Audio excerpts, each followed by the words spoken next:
C'est dans le cadre de la rentrée politique de l'Union nationale que la Chambre de commerce de Libreville a permis à ce parti politique de l'opposition de déposer sa valise de marketing politique, signe de projection des élections plurielles de 2023, en présence des présidents des partis politiques, sociétés civiles, membres et sympathisants devant la presse nationale et internationale ce 27 novembre 2022.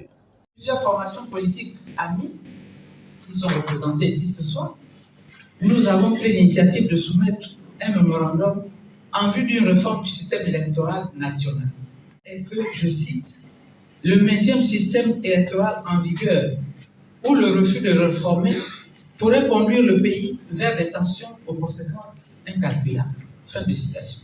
Sur le même thème, le parti Réagir et la société civile ont eux aussi déposé des mémorandums.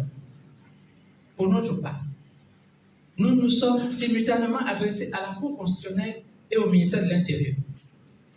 6 mois plus tard, l'exécutif n'a toujours pas jugé utile de discuter de nos propositions.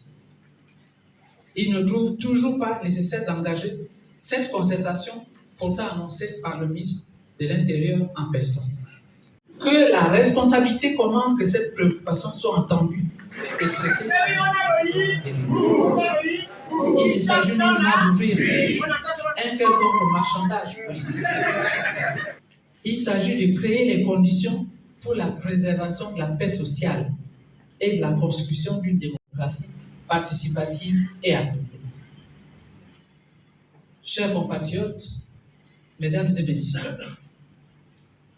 en 2016, près de 34% des Gabonais en âge de voter n'avaient pas jugé utile de s'inscrire sur les listes électorales.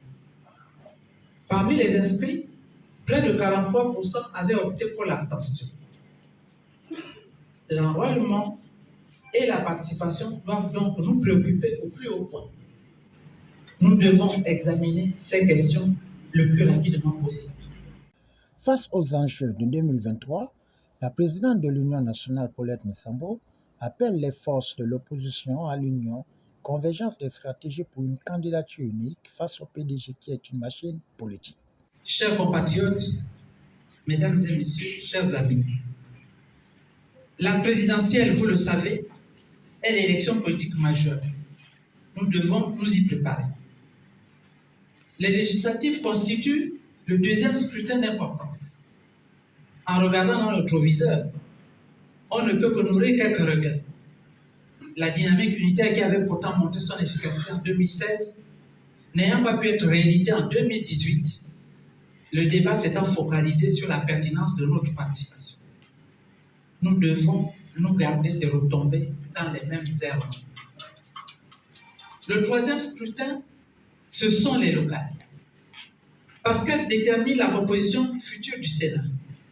Je souhaite que nous nous y préparions avec l'unici. Cela signifie inciter nos compatriotes, notamment les jeunes et femmes, à s'inscrire sur les listes électorales. Car s'abstenir, c'est donner le droit de décider pour nous et sans nous. Cela signifie enfin que nos militants soient prêts à prendre part aux formations que nous devons organiser en direction de nos scrutateurs afin de les mettre en capacité de remplir correctement leur mission avant, pendant et après le scrutin. Dans cette perspective, le moment est venu pour nous de tracer les contours de notre action commune. L'Union nationale a donc choisi de sortir de son siège pour s'adresser au pays et à sa classe politique, pour partager sa vision avec tous. En 2009, comme en 2016, le peuple gabonais a clairement rejeté dans les urnes un choix qui lui a été malheureusement imposé par la force des armes et avec la complicité des femmes et des hommes qui étaient en charge de la conduite du processus électoral. Depuis le mois d'octobre 2018, une imposture que nul ne conteste plus s'est installée à la tête de l'État. À raison, nos compatriotes peinent à savoir qui décide pour eux et pour le Gabon. Au regard de la crise multiforme éthique, politique, économique, financière et sociale que traverse notre pays, il ne fait aucun doute qu'en 2023, le rejet de ce régime sera encore plus franc qu'en 2007. Le professeur Albert Ondorosa, ancien candidat à l'élection présidentielle et économiste, Jean-Christophe Onungema n'ont pas hésité de faire la virgule sur les non-prises en valeur des propositions contenues dans le mémorandum, suivi d'un bilan catastrophique du PDG. Madame le Président de l'Union nationale, il s'agit aujourd'hui de se préparer à l'élection présidentielle de 2023. Moi, cela, c'est parce que nous devons nous associer à ceux qui réellement veulent le départ d'Ali Bongo. Disons qu'en 2023, il faut qu'Ali Bongo, effectivement, cède son fauteuil, qu'il y ait alternance au sommet de l'État. Et c'est ce qui a été dit, donc nous partageons le discours qui a été fait. Maintenant, les modalités dépendent effectivement des gens qui vont être candidats à cette élection présidentielle. Parce que chaque candidat devrait pouvoir apporter sa solution aux problèmes que nous connaissons. À savoir que les urnes sont en faveur effectivement du choix populaire et que par des trafics, quelqu'un se maintient au pouvoir. Nous disons tous plus jamais ça. Et tout est en train d'être mis en œuvre pour que 2023 ne soit pas les échéances précédentes.